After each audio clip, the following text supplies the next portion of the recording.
Good morning, everyone. Good morning. Good morning. Today is August 3rd, 2025, and the title for my talk is Unselfing. And we'll get into that in a moment. Last weekend, many of you were out at Chapin Mill for the ceremony, transmission ceremony for Dara Sensei. And there was the little performance at the beginning where people asked her questions and she answered. And I want to go back to the question that I asked. I thought the answer was quite good, by the way, just not. But it was a quote from Dogen, Zen Master Dogen, who was this great Japanese master born in the year 1200. And he said this: to study Buddhism is to study the self. To study the self is to forget the self. To forget the self is to awaken to the 10,000 things. There are a lot of different translations of that final line, but this is the one that I like. It's so concrete and direct. To forget the self is to find ourselves with no barrier whatsoever between us and the world. We are the world. To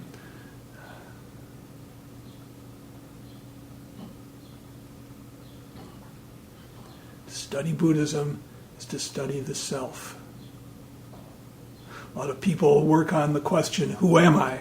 That's certainly a direct way of studying the self, but no matter what your practice is, you're studying the self. This is it. This right now. What is it? And when we get truly absorbed in our practice, in whatever way, we forget ourselves. You can get into a very deep state where there's no one there.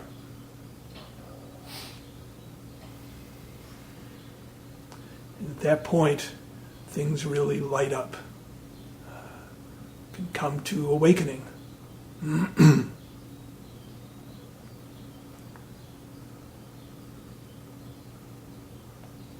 Dogen said and there's another quote from him, says, you think your mind is ideas and concepts, but actually it is grasses and trees and pebbles and stones.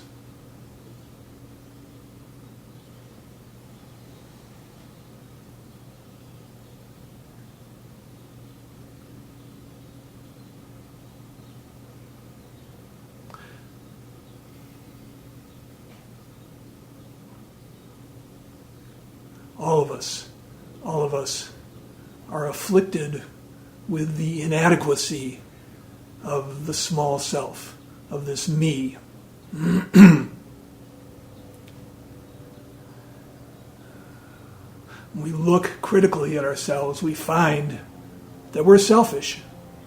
We're worried about what's good for us, how things are going to work out. We concern ourselves with what other people think of us.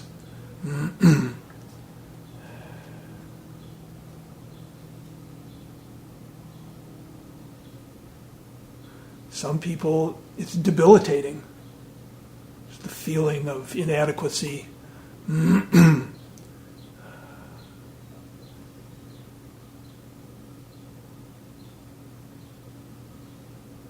Self is limited. By definition, it's selfish. It's illusory. It's not real. And it's so petty. I often say when I'm giving a workshop that if there could be a transcription of everything we think during the course of the day and you were forced to read it, it'd be embarrassing. Anthony DeMello, favorite guy of mine, Jesuit priest, and pretty wonderful teacher, says of the self, I'm an ass, you're an ass. It's just the way it is. That's our limited, self-referential way of being. But there's something else. There's what we call in Buddhism our Buddha nature, our true nature. Responds without thinking.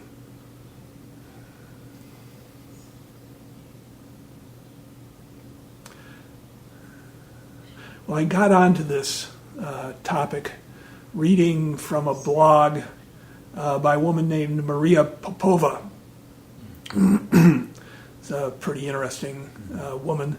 And she had this to say. She said, walking through the white-walled gallery at the graduation show of one of New York City's most esteemed art schools, between beautiful young people with Instagram faces, I was struck to see project after project take up as its subject the least durable, most illusory aspect of human existence, the self.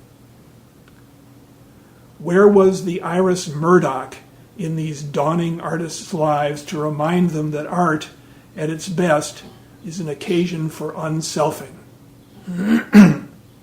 We'll get into Iris Murdoch in just a moment. But Maria Popova goes on, and yet who could fault them? Not just their generation, but our entire culture seems to have forgotten that identities and opinions are the least interesting parts of people, ripples on the surface of the ocean of the soul. So painful when my grandchildren were growing up to see my granddaughter's obsession with how many likes she got on whatever social media account she was using. People grow out of that, but some people don't. And all of us, to one degree or another, care what other people think.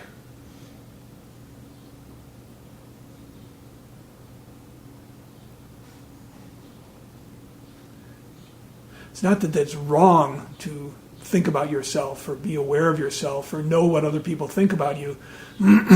We're programmed to have a good idea of what other people think of us because it affects our evolutionary fitness. People who didn't have a clue didn't have as many children.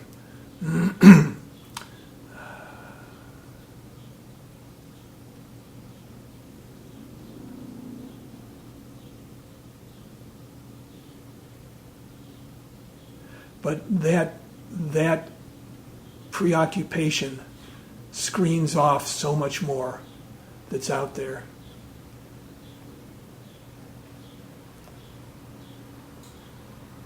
So this is Iris Murdoch.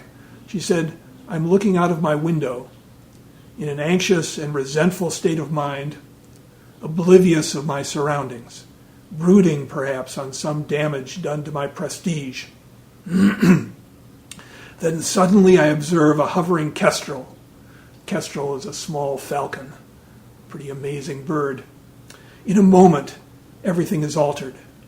The brooding self with its hurt vanity has disappeared. There's nothing now but kestrel.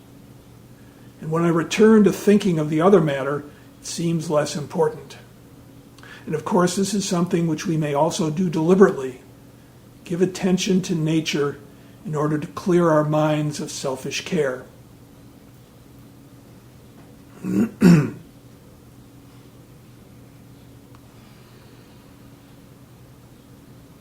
Of course, we can force this, can make too big a thing out of it, can start getting into the business of trying to control what our mind state is. And that's not the way that we practice in Zen. That's not a good way for anybody who's working on themselves to have a picture and try to conform to it. What we do in Zen practice is give ourselves to the practice and then let the changes happen.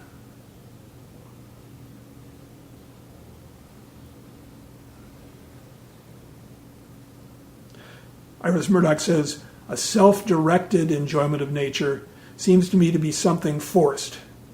More naturally, as well as more properly,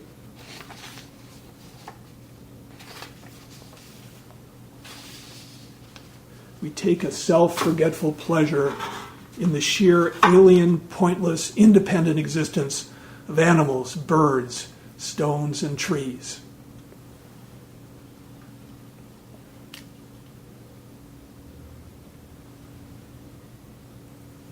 It's beyond human, this world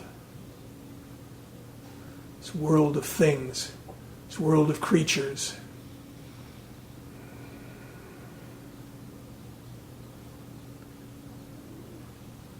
It doesn't move at our beck and call.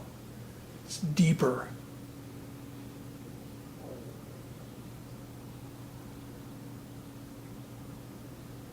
She says, love is the extremely difficult realization that something other than oneself is real. Love, and so art and morals, is the discovery of reality. What's beyond this little self? She says the self, the place where we live, is a place of illusion. Goodness is connected with the attempt to see the unself, to see and to respond to the real world in the light of a virtuous consciousness. And the word virtuous is really interesting. We think of it as being moral, being a good person, hewing to the rules and regulations. But virtue has a meaning of, original meaning of strength, of directness. The great Zen teacher, Japanese Zen teacher Bankai, his lifelong question was, what is virtue? The word for it is te, Chinese word. It's a Confucian idea, bright virtue. And for Bankai, this was something he worked on for years and finally came to a great awakening.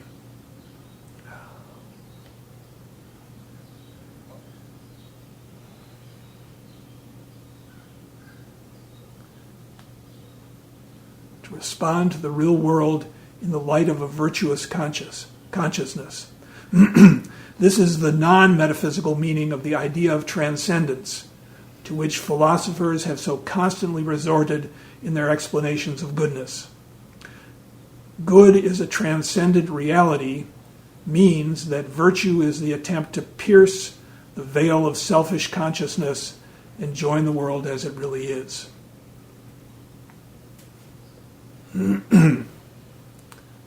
It's not easy to do. And Murdoch says, it is an empirical fact about human nature that this attempt cannot be entirely successful. Because we always have that self. Never going to stop being an ass. It's just baked in.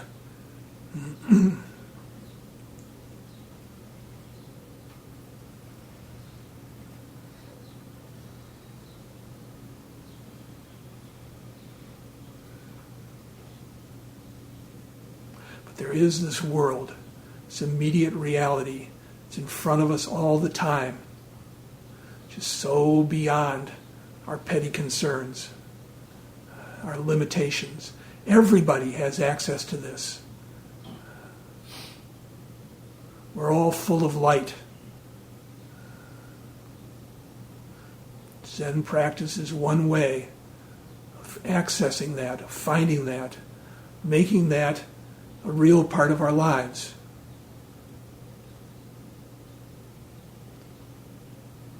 Finding the freedom we've always had, freedom of children, spontaneity, joy. The only thing that keeps us away from that is our preoccupation with ourself. In this particular blog of Maria Popova, she says, I'm suddenly reminded of an essay by Annie Dillard from her 1974 masterpiece, Pilgrim at Tinker Creek, which won her the Pulitzer Prize and which I revisit frequently as basic irrigation for the soul. And the subject is Dillard experience of stalking a muskrat at Tinker Creek.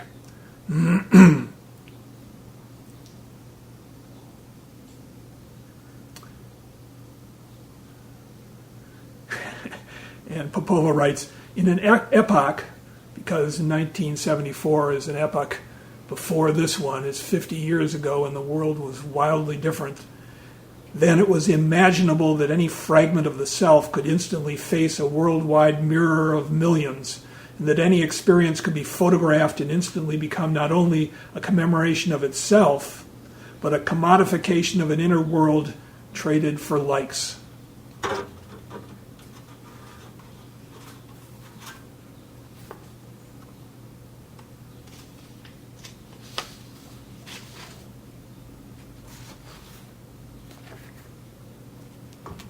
Dillard writes, in the 40 minutes I watched the muskrat, he never saw me, smelled me, or heard me at all. I never knew I was there either. For that 40 minutes last night, I was as purely sensitive and mute as a photographic plate. I received impressions, but I did not print out captions.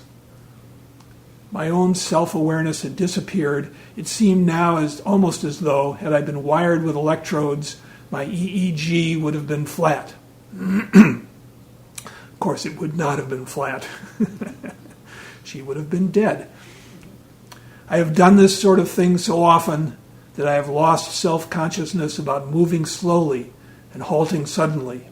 It is second nature to me now, and I have often noticed that even a few minutes of this self-forgetfulness is tremendously invigorating.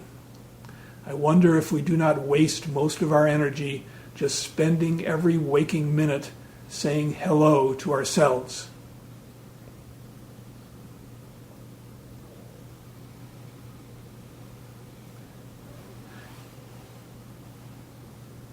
Then she quotes from Martin Buber, the Christian writer, or actually no, Jewish writer, who quotes an old Kabbalah teacher, said, when you walk across the fields with your mind pure and holy, then from all the stones and all growing things and all animals, the sparks of their soul come out and cling to you, and they are purified and become a holy fire in you. This is reminiscent of something I've read before by the Zen teacher John Tarrant.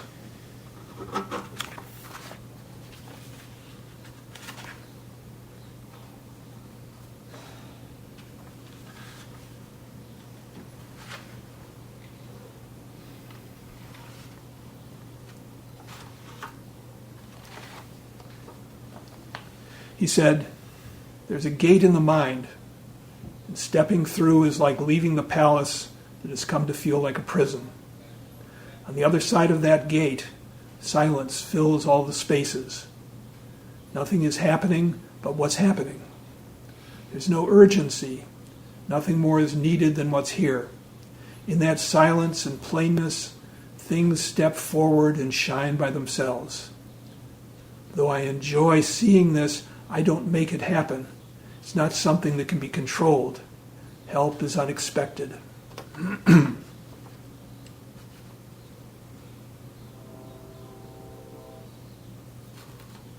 This, of course, is what Dogen is pointing to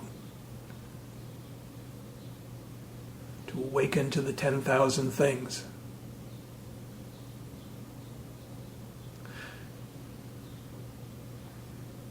And then Annie Dillard says, it is astonishing how many people cannot or will not hold still.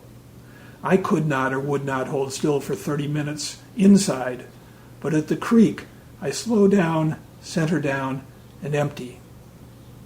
I'm not excited. My breathing is slow and regular. In my brain I am not saying, muskrat, muskrat, there. I'm saying nothing. If I must hold a position, I do not freeze. If I freeze, locking my muscles, I will tire and break. Instead of going rigid, I go calm. I center down wherever I am. I find a balance and repose. I retreat, not inside myself, but outside myself, so that I am a tissue of senses. Whatever I see is plenty, abundance. I am the skin of water the wind plays over. I am petal, feather, stone.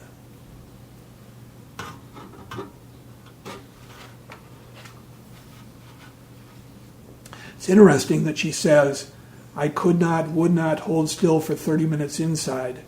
This is one of the interesting things about people who do have access to this kind of absorption, but only in certain special situations, only when they're playing their sport, or only when they're out in nature, which is a wonderful thing to do, but it's really, really helpful to develop the ability to be still, to be open in all situations, to be able to bring that to every aspect of our life.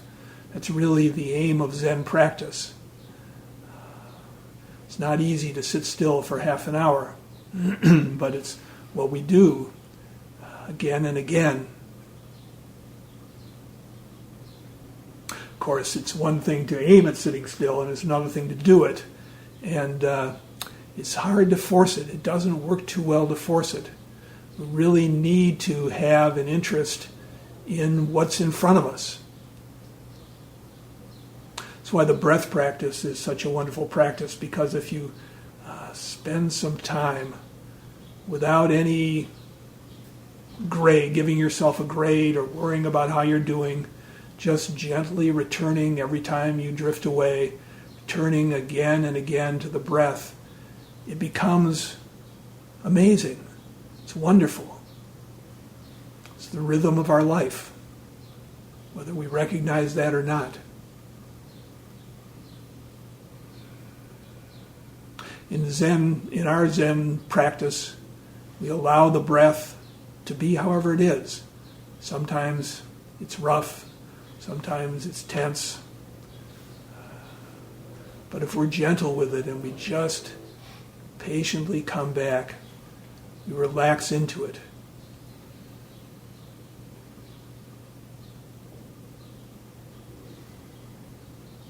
Then, like Annie Dillard, our breathing is slow and regular.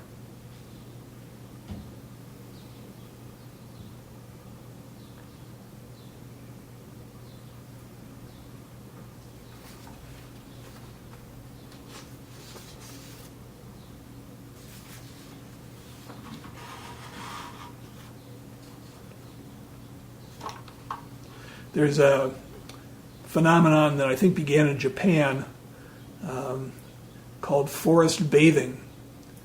Basically, you just go out into nature. The wilder, the better.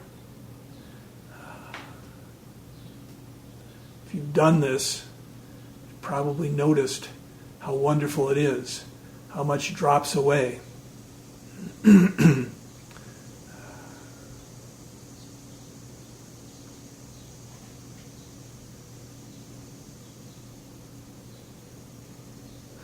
Doesn't always happen, because sometimes we're so preoccupied that we can be in front of incredible natural beauty and it's just sort of faint and doesn't move us. When I was in my teens, at some point, my parents took our family to Niagara Falls. I remember standing there looking at the falls and thinking, I don't feel anything. What's the big deal? Actually, at the time, I knew there was something wrong with that. It was like, well, maybe some other time.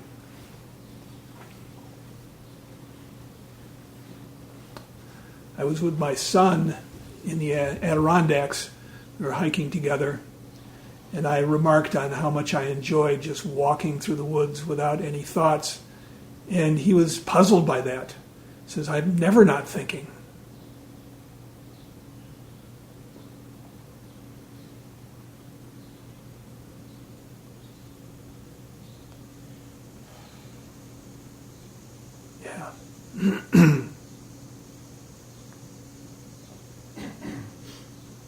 There's a Japanese movie. I think there was a short review of it written in Zenbo in our newsletter, news magazine.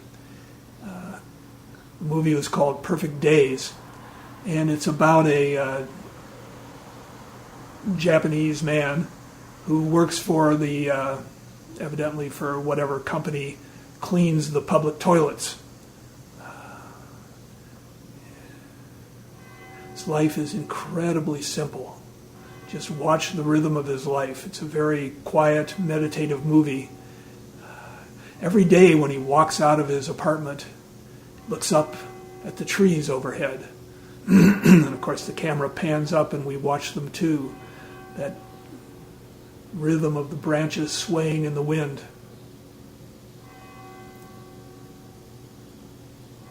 I had an experience once where I had been doing some computer programming for a local nonprofit, and I had typed in the wrong command and had deleted an entire disk full of data. And when I discovered this, I just looked up in the sky and there was a tree waving back and forth. So later on, it turned out there was another copy, so I was saved. The tree saved me.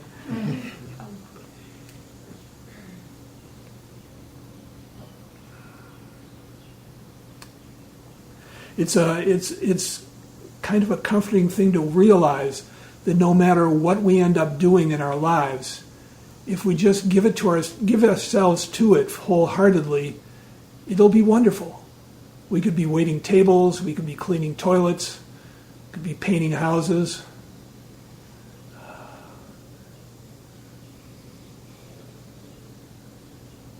So much of what we strive for, and it's not wrong to strive by any means, but so much of what we strive for isn't actually the most important thing. And it doesn't necessarily bring happiness. There's all kinds of studies where people get what they want, and within a few months their happiness level resets to whatever it normally is. We seem to accommodate to whatever our circumstances are.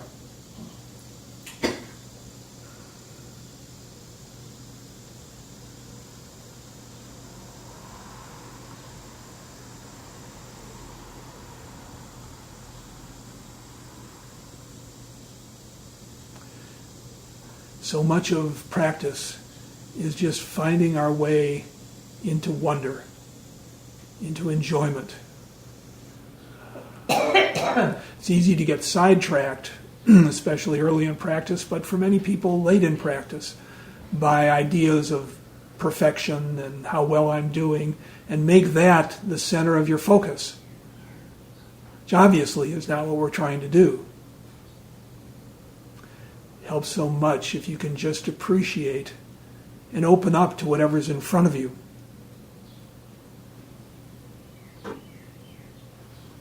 A lot of times find ourselves bored and distracted, and what we usually do is to double down on our concentration, squeeze some of our skeletal muscles, try to squeeze the thoughts out of our head. I've done a lot of that. Sometimes it works a little bit. It's not the greatest way, though. There's a teacher, contemporary Japanese teacher, I've read from him before, Shodo Harada Roshi, who says, the way to avoid haziness in Zazen is to open yourself up as much as possible. This opening is the point of Zazen. In fact, the mind becomes clearer in Zazen not through forced concentration, but through ever-expanding openness. As we liberate our awareness, it becomes larger and more vast.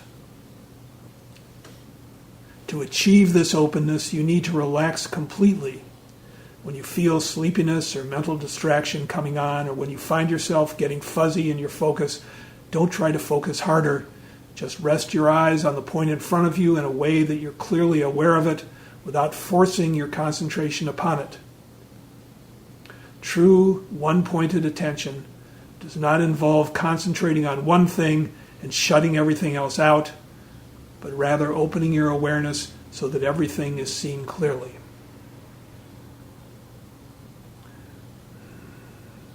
Can bring the same openness that's instilled in us by the natural world and find it everywhere. No matter what it is, we bring our attention, we focus our attention, we open our attention, everything shines, everything lights up.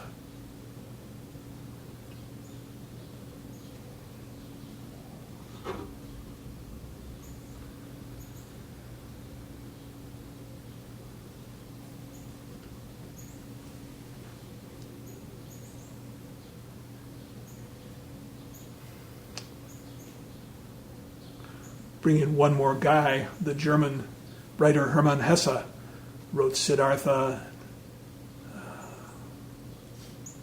Steppenwolf, before the band was formed.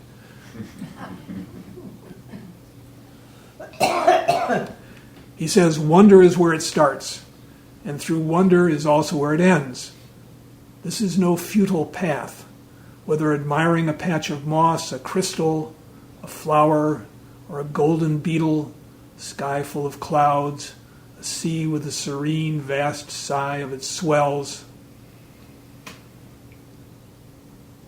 Whenever I experience part of nature, whether with my eyes or any other of the five senses, whenever I feel drawn in, enchanted, opening myself momentarily to its existence and epiphanies, that very moment allows me to forget the avaricious, blind world of human need, and rather than thinking or issuing orders, rather than acquiring or exploiting, fighting or organizing, all I do in that moment is wonder. It makes me brother to those wondrous things I behold and experience as the living world. Butterflies and moths, beetles, clouds, rivers and mountains. Because while wandering down the path of wonder, I escape the world of separation and enter the world of unity. The original teacher here at the Zen Center, Philip Kapleau, was his teacher was Yasutani Roshi, and Yasutani's successor was a teacher named Yamada Roshi, who's also died now. He said, the practice of Zen is forgetting the self in the act of uniting with something. So simple. And yet, no matter how hard we hammer it, we forget. Get caught up in our agenda.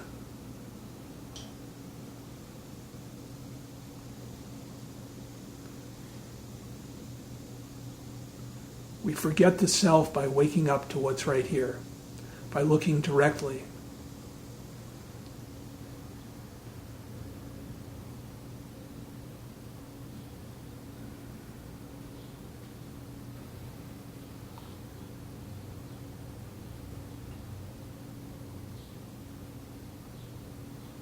It's enjoyable.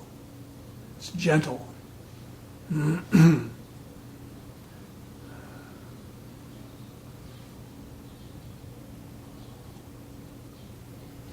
There's a sense of wonder or a sense of questioning,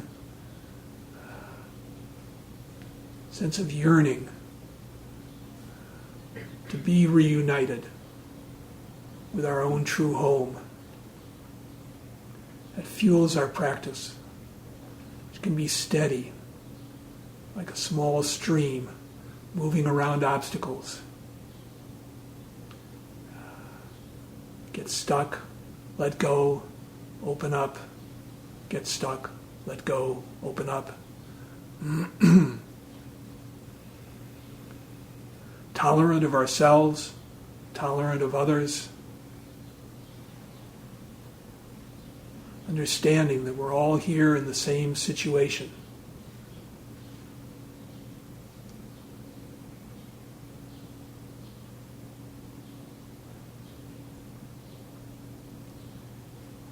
This way, our kindness and compassion can grow.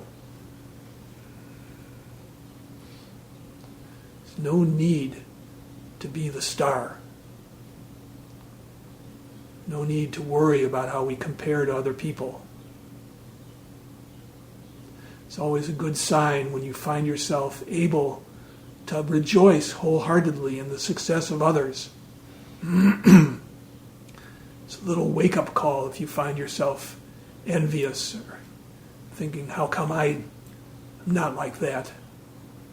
Everybody is the way they are. We're all working from right where we are. And everything we need is right in front of us.